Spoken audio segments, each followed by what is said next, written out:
andito ko sa isang mundo kung saan andito yung mga nakakararami, kung saan yung sistema na sinasabi nila na ginagawa nila ngayon ay matagal na daw ginagawa at matagal na daw nangyayari.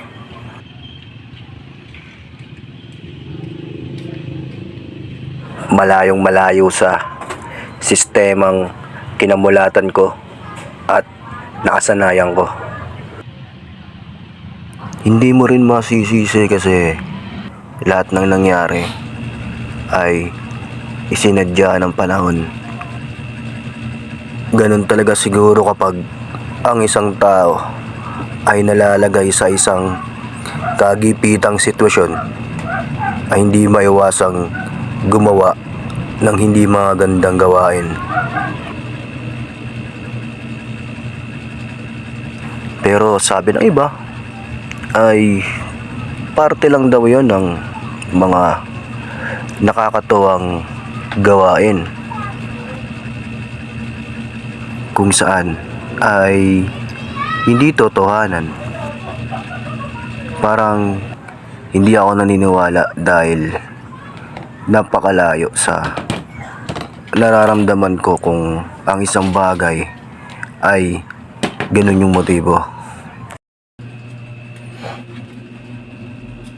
Nagluto ako ng ulam. Ginugutom ako tuwing madaling araw.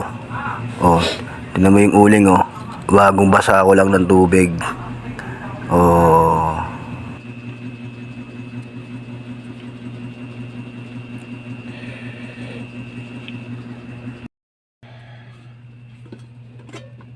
O dahil ginugutom nga ako sa madaling araw, nagsayang ako ng kakarampot na kanin.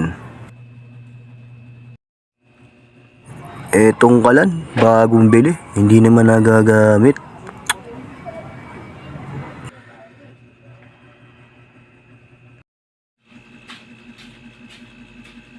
Oh, tinan mo yung kumot ko, yung pansapin ko, oh. Oh, tinan mo, oh. Oh, may mga butas-butas na, oh. Oh, mukhang kailangan ko nang bumili ng panibagong kumot nito. Oh, kailangan ko nang bumili ng panibagong pansapin-sapin para sa higa-higaan ko.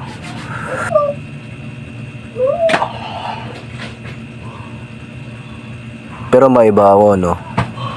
Yung talagang trahedya noon, pati yung mga nangyayari sa buhay ko ay talaga namang kakaiba. Kahit ako hindi ko rin maintindihan kung bakit nag-aaganap yung mga ganun. Kaya naging ganun na lang yung tingin ko sa paligid ko. Hindi ko talaga kasalanan yun. Kasalanan lang ang mga nasa paligid ko yun kung bakit nagiging ganun yung tingin ko.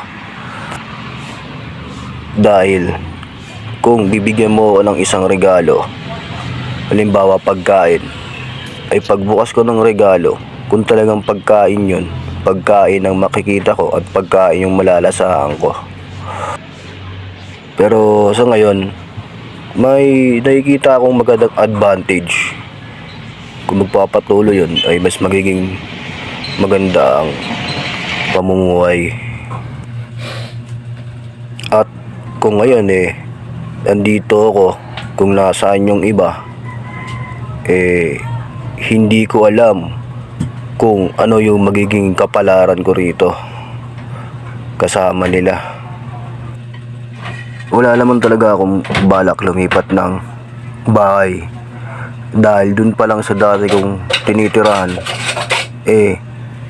alam ko sa sarili ko na nagiging okay yung takbo ng buhay ko.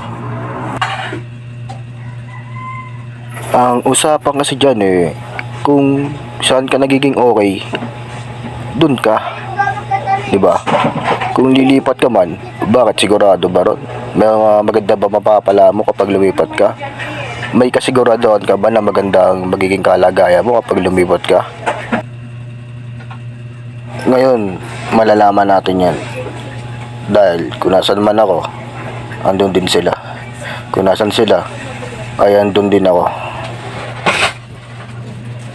Dahil nga, sa dami rin ng narinig ko. Oo, marami rin akong mga narinig.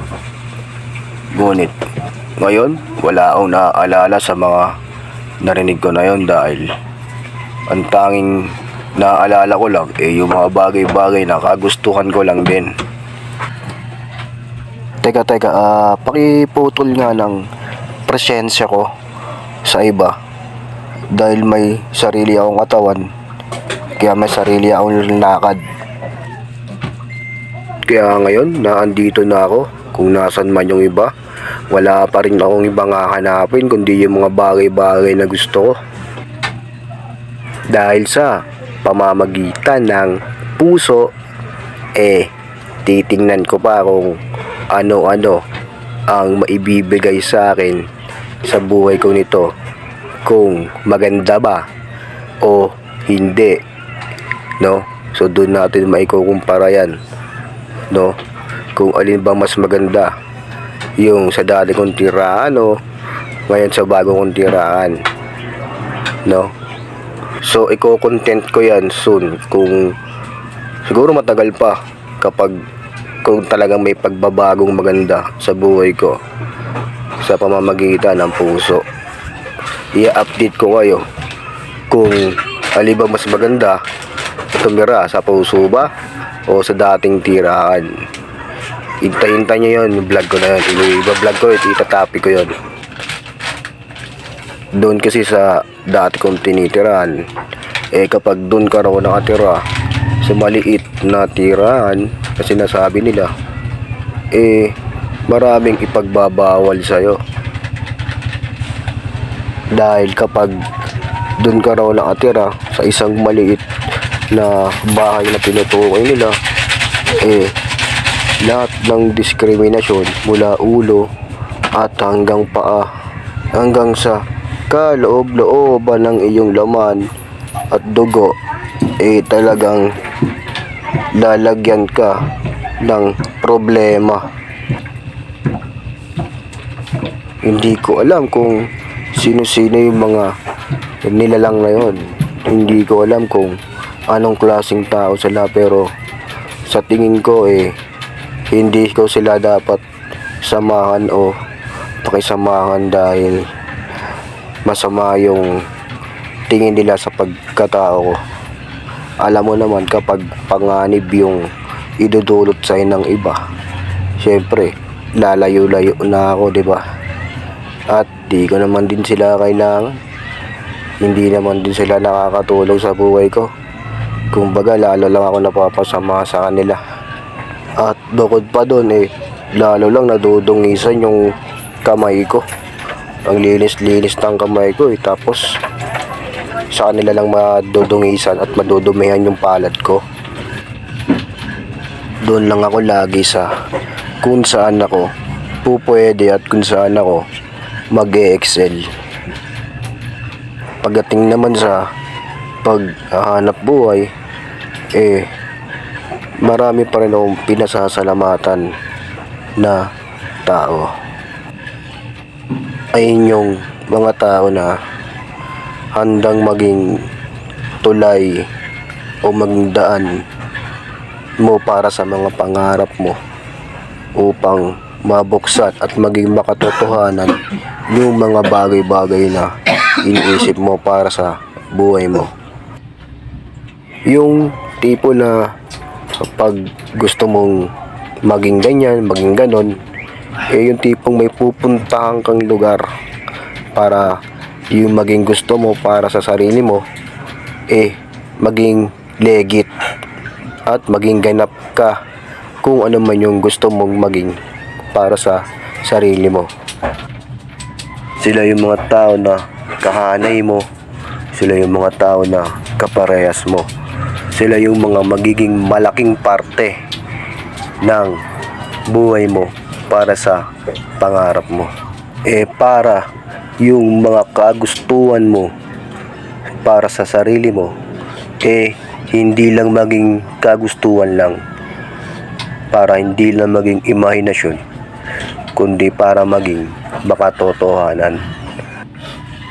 Yung kahit anong maging sitwasyon ng mundo, magkabaliktaran man o hindi, nandyan pa rin sila para mag-welcome ng mga taong gustong mabuhay at magtrabaho.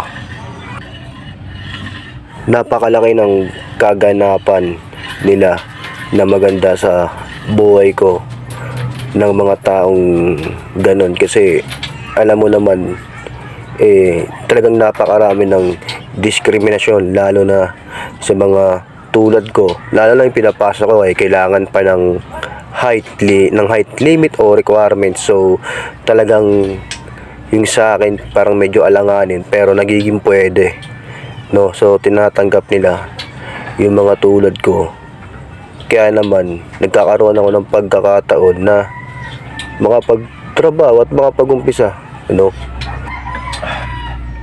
So sa mga tulad nila na tao na handang sumalo o maging tulay ng mga taong nangangarap ngunit talagang walang-wala, sana andyan sila habang buhay, no?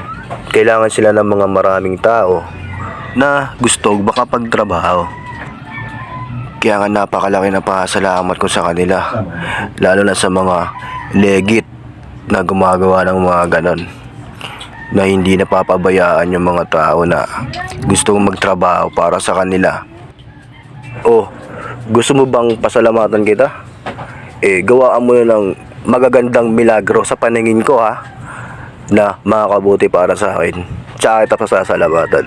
Ngayon na. Oo, ngayon na. Yung mga tao na nabanggit ko kanina, ayun ko sa yung mga tao na yung mga nakaraan talaga na walang-wala ako, sila yung mga tao na talagang sumalo sa akin o nagkupkop sa akin para magkaroon din, no, kahit papaano ng income.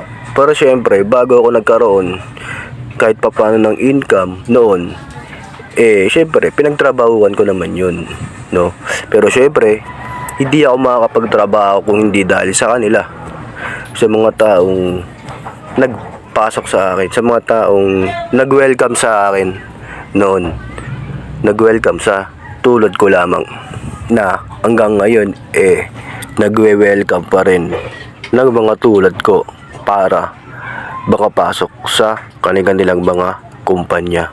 Para kasi sa mga tao na gustong kumita kahit papano, wala ka talagang ibang pupuntahan o papasokan kundi yung dyan lang, di ba?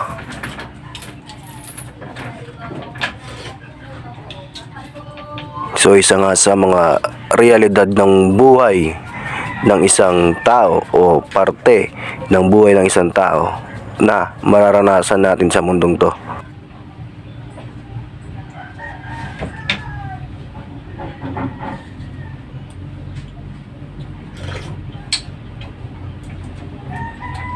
Pero syempre, para sa mga naging bitter sa akin sa pagkatao ko, no, so kayo na pong bahala, kasi sarili mo naman yan kung hanggang saan yung magiging bitter mo para sa akin, bahala ka na. Pero para sa akin, kung patuloy pa rin ang pagiging bitter mo sa akin, sa'yo na lang po, no. Ang dami mong bagay na naging pwede ako, tapos pinagkait mo sa akin. So sa'yo na po yan. Oo. Yung mga nalaman mong pupuntahan ko, yan, angkinin mo na. Pangalanan mo, para maging liti mo yung pag-angkin mo, para hindi maagaw ng iba. Yan, sa'yo na yan, yung mga pupuntahan ko na nalaman mo, no. Kasi balak ko lang naman dumaan dyan. Di ko naman talaga balak mag-stay yan. Yan.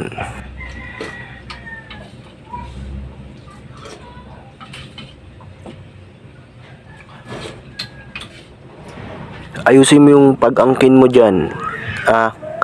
Baka maagaw ng iba yan. Sige ka. Wala. Ayusin mo yung pag-angkin dyan, ha.